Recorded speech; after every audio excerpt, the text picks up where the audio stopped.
guys. Morning, everyone in South Africa.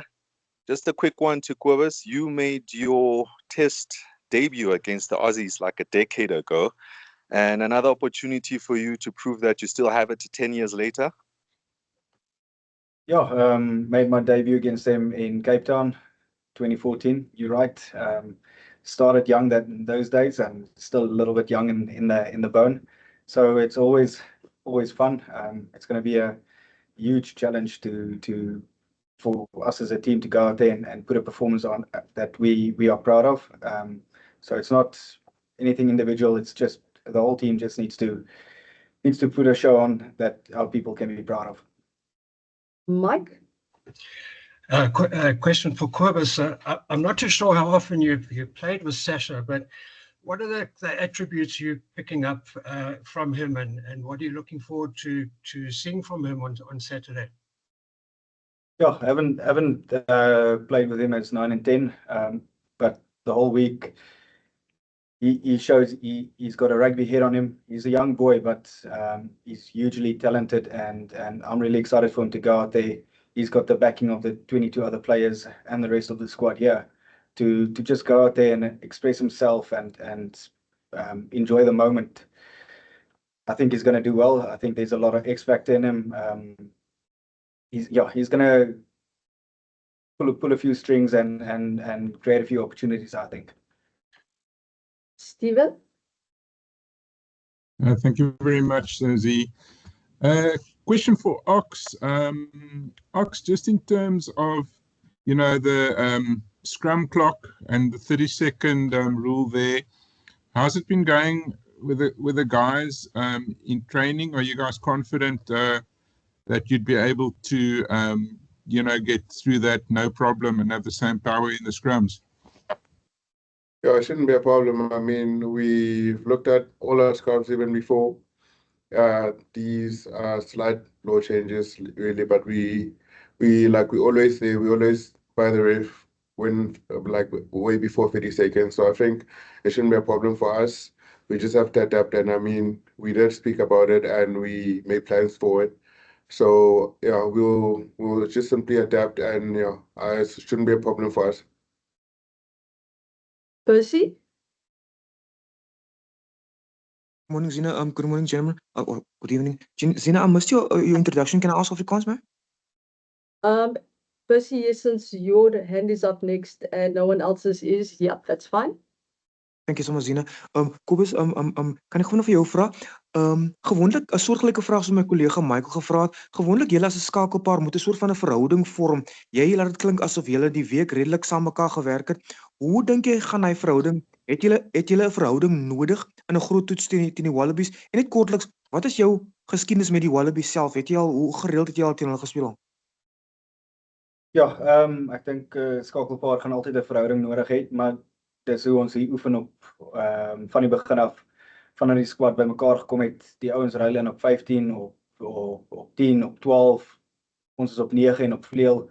Sodat jy bou jou verhouding daar, of jy net oefen en uit posisie uit oefen, al die tipe goed. Jy leer mekaar, jy leer hoe die ander se kop werk. So dit gaan nie 'n probleem wees nie. Soos ek gesê het, hy het die backing van almal op die veld en die wat opkom. So hy kan net uitgaan daar en homself uitleef en weet dinge gaan. Ons het, as daar 'n fout kom, ons het hom. So daar's geen worries van sy kant af nie, en van die verhouding tussen die skakelpaar nie, want ons oefen al lank saam mekaar, ons ken mekaar, ons eet elke aand saam. So ja, geen worries daaroor nie. En dan met Australië het al 'n paar keer teen hulle gejol, soos ek gesê het, my eerste game vir die Bokke. En ek was ook in Brisbane in 2015 hier. Het ek die laaste keer daai tyd was ek laas jaar ook teen hulle gespeel, maar ek dink dit was die laaste keer oorsee wat ek teen hulle gejol het. Justin? Thanks, Z. Ox, this one's for you. Coach Rassie spoke yesterday about obviously the focus on the now, but a small focus also on the future, on 2027, and building that depth for you guys as front rowers. Healthy competition to have so many options and having to work harder to get your starting berth and potentially even that place on the bench? No, definitely. I mean, it's amazing to actually have the young guys come in and they absolutely talented. They're strong. They work hard. They like very humble. So it's amazing to work with guys like that, and I think they fit in perfectly into the system. So it's good, healthy competition, and like for us, I wouldn't say I'm one of the older guys, but like it definitely does keep me on my toes. It's just an amazing health environment, and the willingness to see guys learn just reminds you actually where you used to be as well as a player when you came in, how desperate you actually wanted to wear the Springbok jersey, and how desperate you have to be now to actually like stay part of the squad and stay playing. Steven? Thanks, E. Cobus, I'm just curious how you feel about the law variations in terms of the protection it gives to scrum halves. Do you think it could potentially make you, more dangerous, or how could it help you? Let me rather put it that way. Yeah, I think we'll find out on the weekend how the law changes affected us or will affect us. But I think it's cleaning up the game around the ruck a little bit, which will allow our nines to get out one or two steps and attack the line before we choose our option. But in some games you don't want to run anyway, so it doesn't really matter. It's just how we plan for that week, how we want to attack, what exactly we want to do. But yeah, I'm excited to see how quickly we can get the ball away there. Annemie? Hello. Question for Cobus. Just in terms of the Wallabies, they've got a new coach. We haven't seen a lot of them. We don't play against them in Super Rugby anymore. That makes them a bit unfamiliar to us. Is that a good or a bad thing? What do you expect from them? Yeah, I won't say it. They're unfamiliar. Big word. Because we do a lot of research on them. We prep how they attack. We learn the way they do stuff in the game, so that we can be prepared and in the week prepare us for the game on the weekend. So even though we don't play them in Super Rugby, we do have the footage. We go sit in front of a computer, we watch guys play and try and figure out how or what their strong points and weak points are. So it's not Super Rugby. I mean, it doesn't matter if we play Super Rugby or not. I think with a new coach, a lot of new players coming through, they're going to be hugely desperate to get their fifth win on in a row. So for us, we just need to have a preparation set and done and clarity on what we want to achieve in the game. Can you solve? Thank you very much, Zina. Good evening, gentlemen. Cobus, this one's for you.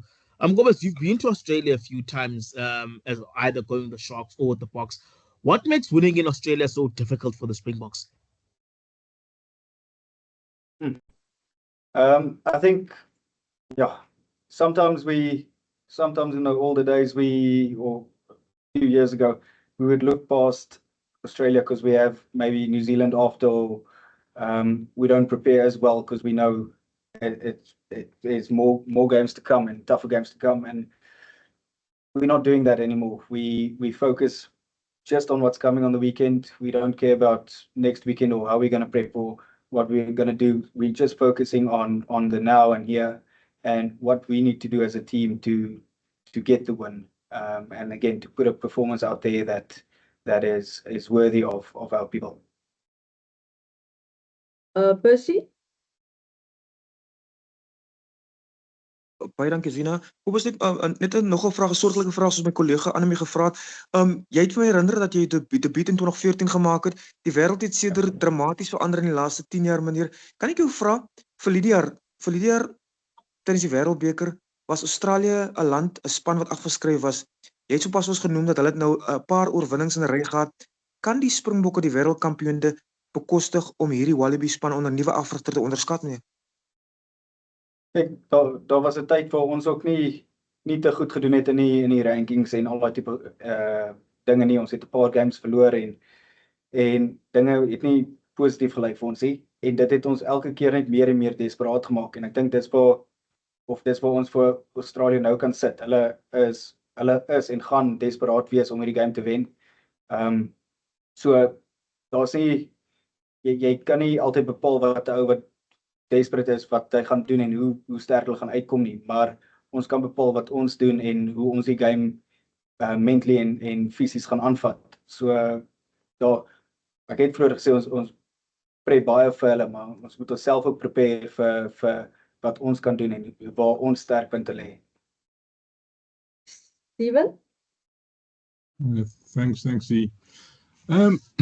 Ox, there's a lot of chat around the law variations these days, potentially depowering the scrum a bit and less scrums and so on. You know how proud we South Africans are of your scrumming. Does it require a kind of a different approach to conditioning for props now? I mean, I don't think it's like the low variation in terms of like making the scrum 30 seconds is actually depowering scrums, but it's just like the demands obviously a bit more from the front rows or like the entire forward pack actually. So I think in a sense as well, you have a lot of people talking about how the scrum is, and I've said in previous interviews before that most people want scrums into the game and they should just go watch rugby league. I mean, there's no scrums there and it's pretty similar.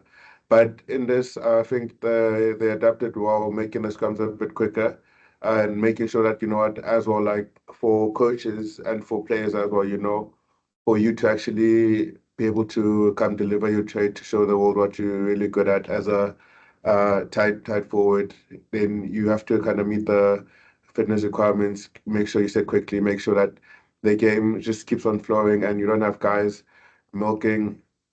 slowing the ball down just because they're at a disadvantage or anything. So I think it's actually beneficial, but it just obviously requires a bit more from the forwards but besides that, I think the quickest teams that will adapt to the variations are the ones that are going to do well, really. Mike? For Cobus, another question similar to what I asked you about your combination with Sasha. Obviously at number 8, you got a newcomer there too. Just talk about how important it is to get that combination with your number 8 right, and how that will settle down quite quickly in the game. Yeah, like I said, the combinations and all of that, we all good mates and we're a great family here. So we sit and talk. Me and Elrich just went out for coffee now. So the combination on the field, it gels quickly. It can gel in a week, it can gel in a day. The way we train and the way we rotate the squad and. So yeah, I just tell him he needs to put his head down and scrum the opportunities we get to scrum so Oxy can have his cake. So that's his main job from the start. Okay, and then we'll take the last question for these two gents from Kanyiso. Thank you very much. I'll just have two short ones for both. Ox, just let me in on what you know about the Australian scrum, on what you've seen, especially with the work of Cron, who's a renowned scrum doctor. And Cobus, just talk to me about the prospect of facing Nick White. Nick White is known to be quite the antagonist on the field. As you would have seen what happened back in Adelaide in 2022. Well, for me, I think the scrum is very unpredictable, but they can see that they actually won the scrum. They stay in a contest. I mean, they do really anything to make sure that they actually dominate and they go forward. So I think it's going to be a big challenge for us, and also given that we don't actually we're not in the Super Rugby anymore, so we actually this is the first time I think in 2 years or since last year that we actually get to scrum against them. So yeah, it's going to be a good challenge, but from what we've seen, they can be very unpredictable. You don't know what they're going to bring on the day, and we just have to be prepared for anything. Yeah, and about Nick White, he's a great player and a great bloke off the field. He likes to get in your head with the sledging and pushing and shoving, but that's all tactics to get you off task. And again, it's something we spoke about. We need to stay on task. We need to stay calm in the head and do our job. So if he plays or not, and it's not just going to be him, that will come with tactics to irritate us and all of that. That's the way they go about their game, and we know how to, or we'll do our best to control ourselves.